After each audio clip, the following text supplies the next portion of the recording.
Hi friends and welcome back to Mechwarrior Online news. Now, most of you have probably heard that PGI has had a series of people being removed from the team due to budget constrictions, which is very unfortunate. And also, a couple of people on the Mechwarrior Online team also got the axe. And if you want to wish them the best, then I recommend you do so, for example, over on the Outreach HPG Reddit. However, what I want to talk about today is what's coming in this next patch, which should happen very, very soon, specifically in the next week or so, at next Tuesday.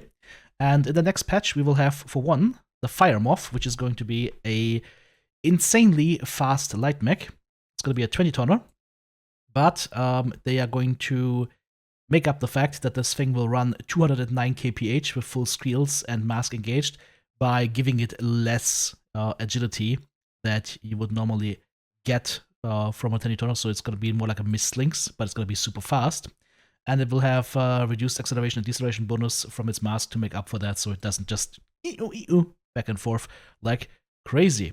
So we'll see how that one goes. This is going to be a nightmare to try and hit with an assault mech, especially with those slow-moving projectiles. So we'll see where that one goes. Moving on to some other Cauldron leaks. The Firemoth variants that we will get are going to be the Prime, the Bravo, Charlie, Delta, HK, and the Aletha Hero Mech. And there is a nice quick reference table right here, what the variants will have. So the Prime is going to have 2 missile mounts, 2 energy mounts, Alpha, 1 energy, 1 missile, and AMS.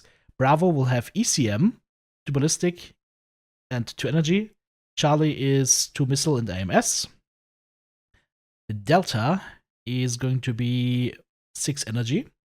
The Firemoth Hotel is going to have 9 energy hard mounts. The K is going to be 6 ballistics and 2 energy. That will be very interesting to see how that one goes. And then the Aletha is going to be quadruple energy and ECM. Nothing so far, of course, on the Crux. I expect that to be released in the next couple of days by PGI. Now then, what's also coming in the January patch is going to be these mechs. And if you look at this closely, you will see that something doesn't fit here, right? Blue clan lasers and blue LRMs on Inner Sphere mech. Or here as well, blue clan lasers and blue LRMs. What are these? Well, if you are familiar with the lore of Mechwarrior, you will see that they all have the Wolf's Dragoons logo on them.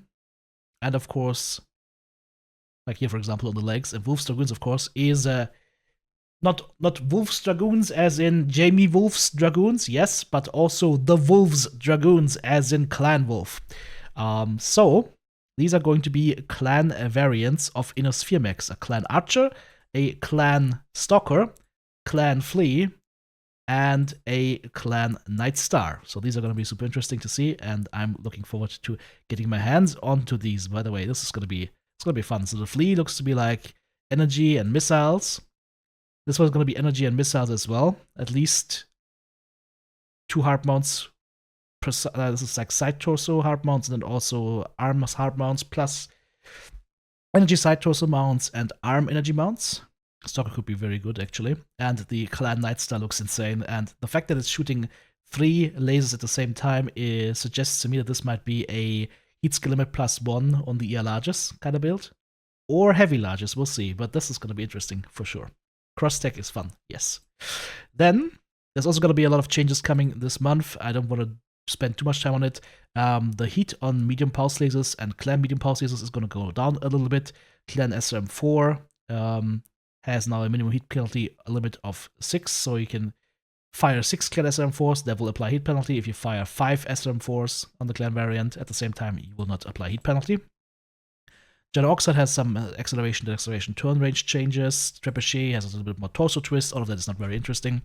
This is very small. I hope you guys can read it.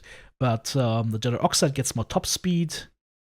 Just going to go over the highlights here. The Hunchback 4G gets made even tankier. That's the single AC20 side torso Hunchback. That's going to be nice. Also gets 15% range and 15. Okay. 4G Hunchback for brawling is going to be. Gridiron is getting some changes as well. 4H also gets some nice changes. Ooh. All Trebuchet variants get 15 extra CT armor bonus. And there's apparently also some rework there. The 3C, for example, now gets 10% top speed. 5N gets 35% Thunderbolt missile velocity. I shouldn't have said it. I should not have said it. I'm sorry. Shut up! Ah! I just kind of get away from these. Thunderbolt 5J. Standard laser duration 50% reduced. Okay. Okay. That's a Trebuchet, not Thunderbolt. Trebuchet, 5N. And 5J. That's nice. Ludiger gets 25% weapon velocity. Okay. Some cool stuff in here. All Inferso variants get 6 structure bonus on all components moving forward. And some buffs here as well. Yep. 40% UX jam chance on the 5P and 15% extra energy range. Okay. Champions get a rework. Champion Apache reduced rotary autocannon rate of fire to 15% from 25%. I wonder if somebody got linked a certain couple of clips with Sultan, myself, and who was in there? I believe Hedrick. I think the Sailorman might have been in there one or twice. Yeah. I think we might be to blame for this nerf. Although, that being said, like, the Apache is a great mech. The 10% rate of fire change is not gonna completely gut this mech, but it's gonna make it a little bit less powerful. Some other changes to the champions that we will have a look at when the final patch notes get released. Ammo per ton bonus is always nice. Your jam chance, jam duration. That's some good stuff going on for the 2N.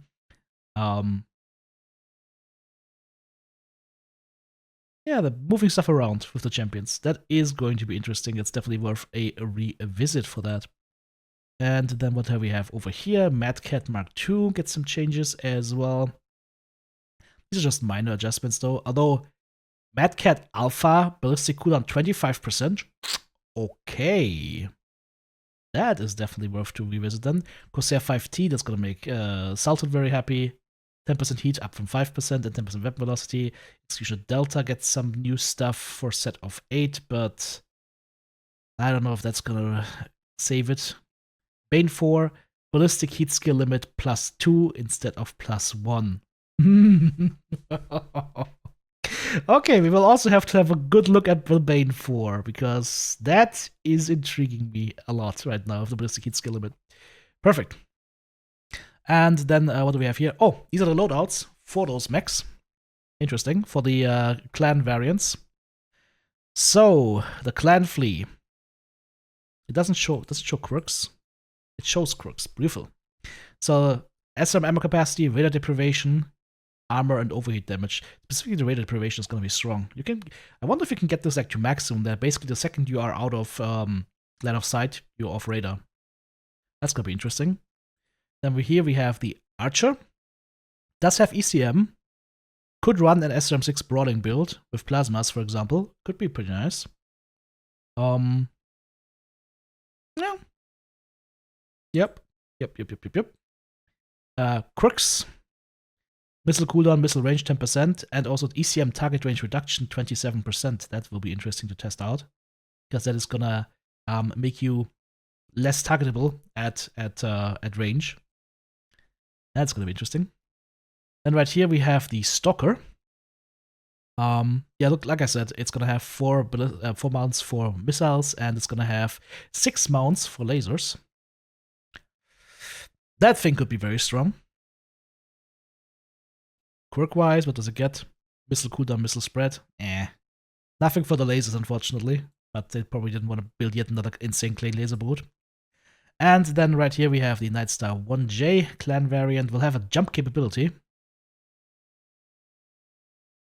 4 energy hardpoints and 2 ballistic hardpoints, if I see this correctly.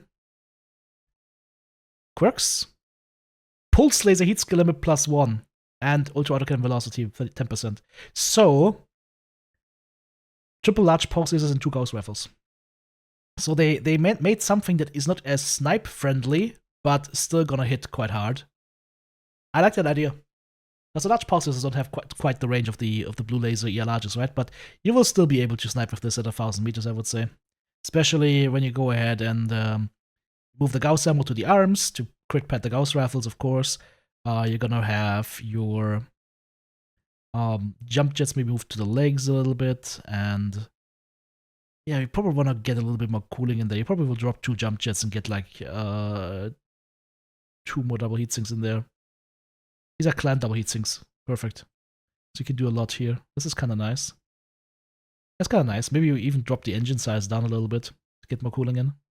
Yeah. It's gonna work nicely. And then Tears also wrote before Krasdax left PGI. I mean, he didn't leave PGI. He unfortunately was let go. Like a couple of others as well, unfortunately. And hey, wherever Krasdax and of course Darren end up, I wish them the best of luck in everything they do. They did a lot for Mechwarrior Online and for Mechwarrior 5 clans, so yeah, we're gonna feel that they have been moved from the team, that's for sure. And we can only hope that whoever is still left there is gonna be able to dedicate as much of the time as possible for us Mechwarrior Online lovers to keep some fresh content coming into the game, right? But he still got some stuff done for the January patch. Alpine Peaks, the Conquest cap points and Conquest spawn points have been moved. You can't look through the cover in Lufien anymore. Lufien out of bounds markers have been updated. Stuck point in Grim Plexus was fixed. Lufien Waterfall stuck point was fixed. HPD Manifold stuck point was fixed. And another cockpit clipping issue has been fixed. No other spawn point changes, unfortunately, at this point. Tia saying, I will do my best to carry on and fix minor map bugs, but my knowledge and abilities are limited. RIP, we will miss MWO's best map designer. Yeah. You can only do the 07, right? Hope that PGI is going to continue to provide us with updates to the game, and hopefully things will look better for them in the future. In case you're wondering what happened with PGI, it's very simple. The Mechwarrior 5 clan sales were not what they were expecting, unfortunately, so they had to downsize the team. So, in any case, guys, this was a video that I normally don't do. Normally, I just always talk about like news when they are fresh and ready, straight from the website. But since there were so many cool Cauldron leaks in here, I just wanted to share these with you. So you can expect all of these will make their way into the next patch. What's your highlight? Let me know in the comment section below. Thanks for watching.